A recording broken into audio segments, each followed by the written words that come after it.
बिस्मिल्लाहिर्रहमानिर्रहीम। अस्सलाम वालेकुम डियर स्टूडेंट, मैं हूं मोहम्मद मोहसिन और आज हम लोग 9th क्लास की केमिस्ट्री का चैप्टर नंबर 4 और उसका लेक्चर नंबर 3 स्टार्ट करेंगे। और आज हमारा टॉपिक होगा आयनिक बॉन्ड। सबसे पहले आयनिक बॉन्ड की definition. This type of chemical bond which is formed due to complete transfer of electron from one atom to another atom is called ionic bond. इस किस्म का केमिकल बॉन्ड जो एक atom से दूसरे एटम में electron की मुकम्मल मुंतकली के नतीजे में बनता है, आयनिक बॉन्ड कहलाता है। मीन्स के जब इलेक्ट्रॉन एक एटम से दूसरे एटम की तरफ मुकम्मल तौर पर ट्रांसफ़र हो जाता है। मीन्स जब भी केमिकल बॉन्ड बनेगा, दो एलिमेंट के एटम्स आपस में मिलेंगे और ये एटम किस तरह मिलेंगे, केमिकल बॉन्ड डेवलप होगा। केमिकल बॉन्ड किस तरह डेवलप होगा कि एक एटम से इलेक्ट्रॉन डोनेट होगा, वो ट्रांसफ़र होगा और दूसरा एटम जो है वो इलेक्ट्रॉन गेन कर लेगा, एक्सेप्ट कर लेगा। इस तरीके से एक बॉन्ड बनेगा और इस बॉन्ड को हम लोग क्या बोलते हैं, आयनिक बॉन्ड। आप लोगों के पीरियोडिक टेबल में एलिमेंट्स हैं, हम लोग देखते हैं कि कौन से एलिमेंट्स पीरियोडिक टेबल के अंदर मौजूद हैं जो कि इलेक्ट्रॉन देने की सलाहियत रखते हैं। तो ग्रुप 1 एंड ग्रुप 2, ग्रुप 1 और ग्रुप 2 के एलिमेंट्स ये इलेक्ट्रॉन देने की एबिलिटी रखते हैं, ये आसानी से इलेक्ट्रॉन देते हैं। Donate electron easily. ग्रुप 1 के एलिमेंट्स अल्कली मेटल्स कहलाते हैं और ग्रुप 2 के एलिमेंट्स अल्कलाइन अर्थ मेटल्स होते हैं। मींस के दोनों ग्रुप के एलिमेंट्स मेटल्स होते हैं। एक अल्कली, ग्रुप 1 के एलिमेंट्स अल्कली मेटल्स कहलाते हैं, ग्रुप 2 के एलिमेंट्स अल्कलाइन अर्थ मेटल्स कहलाते हैं। तो ये इलेक्ट्रॉन आसानी से देते हैं, जबकि पीरियोडिक टेबल के अंदर ग्रुप 15 टू ग्रुप 17 ये नॉन मेटल्स होते हैं। ये मेटल्स जबकि ये नॉन मेटल्स होते हैं।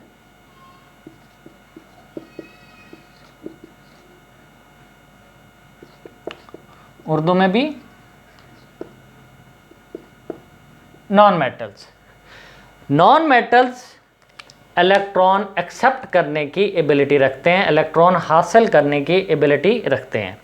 तो आप लोग जब भी पीरियोडिक टेबल को स्टडी करोगे, ग्रुप 1 एंड ग्रुप 2 जो कि मेटल्स कहलाती हैं, ये आसानी से इलेक्ट्रॉन देती हैं, जबकि group 15 to group 17, group 15, group 16, group 17, group 15 to group 17 ये नॉन मेटल्स होती हैं और ये आसानी से इलेक्ट्रॉन एक्सेप्ट करती हैं। तो डियर स्टूडेंट, अब आते हैं एक एग्जाम्पल की तरफ और हम लोग एग्जाम्पल स्टडी करेंगे सोडियम क्लोराइड की।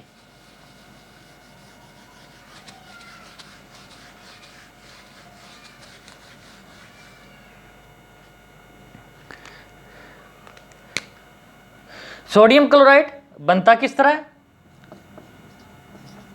इसके एग्जाम्पल स्टडी करेंगे। सोडियम और क्लोरीन आपस में मिलेगा।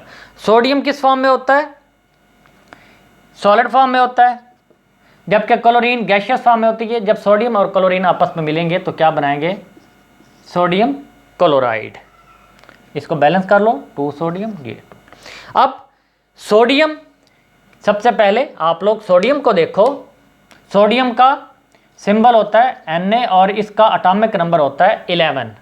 एटॉमिक नंबर को Z से रिप्रेजेंट किया जाता है। अगर आप लोग इसकी इलेक्ट्रॉनिक कन्फिग्रेशन करो, 1s2 2s2 2p6 3s1, जबकि क्लोरीन इसका एटॉमिक नंबर 17 होता है और इसकी इलेक्ट्रॉनिक कन्फिग्रेशन करो तो 1s2 2s2 2p6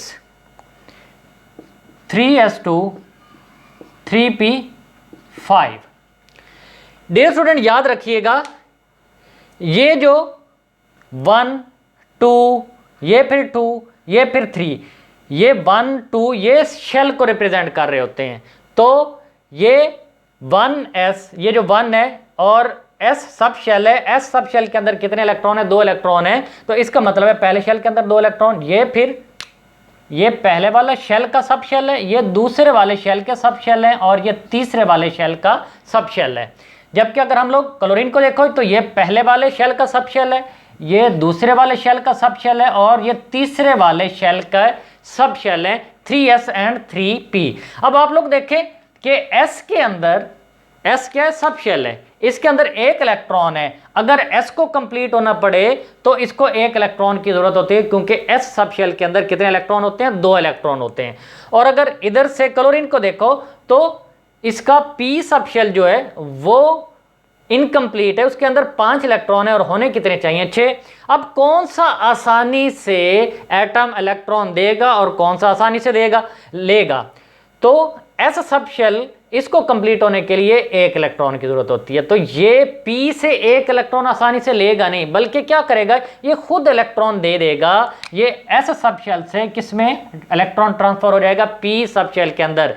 इस तरीके से अगर आप लोग ये देखें कि s वाला इलेक्ट्रॉन 3, ये तीसरे शेल का आगे सब शेल है s वाला, उसका इलेक्ट्रॉन ट्रांसफर हो गया p के अंदर। p के अंदर टोटल 6 इलेक्ट्रॉन हो जाएंगे। तो सोडियम का आखिरी शेल कौन सा हो जाएगा? ये सेकंड वाला। और इसका सब शेल कौन सा होगा? p, जो कि ऑलरेडी मुकम्मल है। अगर आप लोग इसको शेल के लिहाज से रिप्रेजेंट करें, सोडियम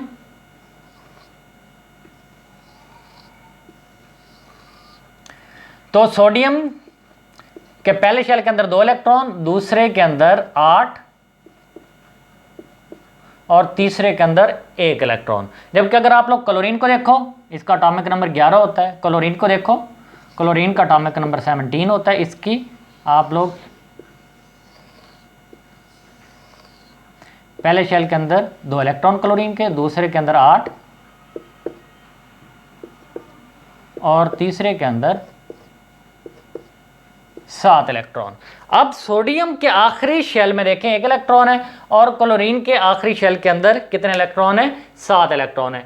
तो सोडियम 1 इलेक्ट्रॉन डोनेट कर देगा और इसका आखिरी शेल ये सेकंड वाला हो जाएगा और इसके अंदर कितने इलेक्ट्रॉन होंगे? 8 इलेक्ट्रॉन होंगे और इस तरह ये अपना ऑक्टेट कंप्लीट कर लेगा।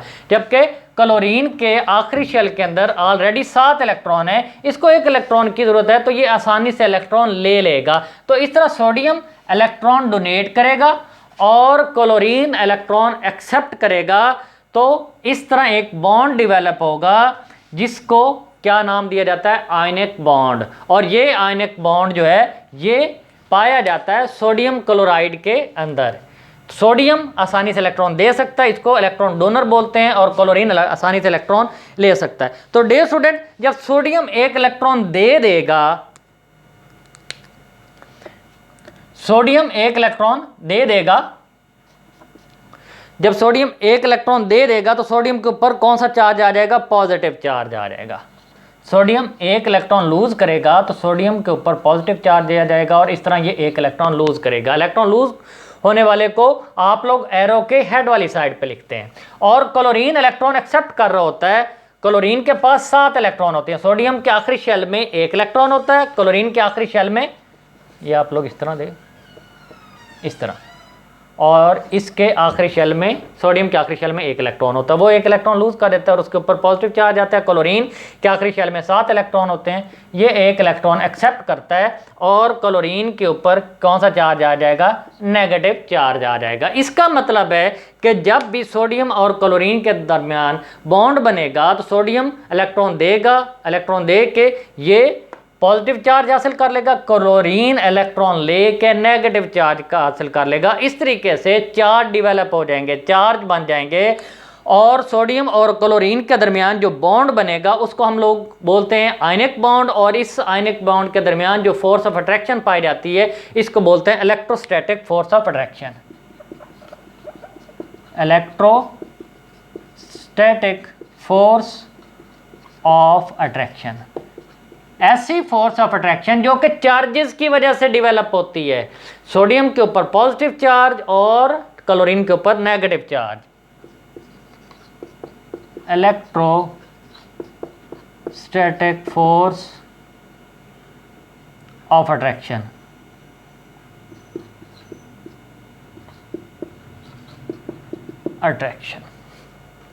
तो डियर स्टूडेंट, सोडियम के ऊपर अब आप लोग इसको इस तरह लिखते हो, सोडियम के ऊपर पॉजिटिव चार्ज, क्लोरीन के ऊपर नेगेटिव चार्ज, और इससे क्या बनेगा, सोडियम क्लोराइड।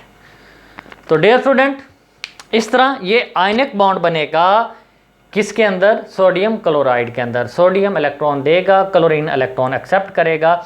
और याद रखिएगा कि जो वैलेंस शेल होते हैं सोडियम के, मीन्स के आखिरी शेल के इलेक्ट्रॉन, वो ही पार्टिसिपेट करते हैं इन बॉन्ड फॉर्मेशन। क्लोरीन के भी आखिरी शेल के इलेक्ट्रॉन बॉन्ड फॉर्मेशन में हिस्सा लेते हैं। सोडियम के आखिरी शेल के अंदर एक इलेक्ट्रॉन होता है, वो इलेक्ट्रॉन डोनेट कर देता है। क्लोरीन के आखिरी शेल में 7 इलेक्ट्रॉन होते हैं, बट वो एक इलेक्ट्रॉन ले लेता है। इसलिए जितनी भी ये बॉन्ड फॉर्मेशन होती है सोडियम और क्लोरीन के दरमियान, उसके आखिरी शेल के इलेक्ट्रॉन ही पार्टिसिपेट करते हैं, इन्वॉल्वमेंट होती है आखिरी शेल के इलेक्ट्रॉन के। बाकी रिमेनिंग शेल के जो इलेक्ट्रॉन होते हैं वो पार्टिसिपेट नहीं करते बॉन्ड फॉर्मेशन के अंदर। तो याद रखिएगा, जब भी सोडियम और क्लोरीन के दरमियान बॉन्ड बनेगा, ये बॉन्ड डिवेलप होगा तो एनर्जी रिलीज होगी। During bond formation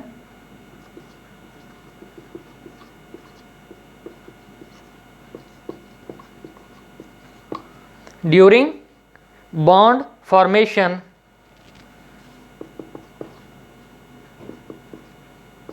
in such type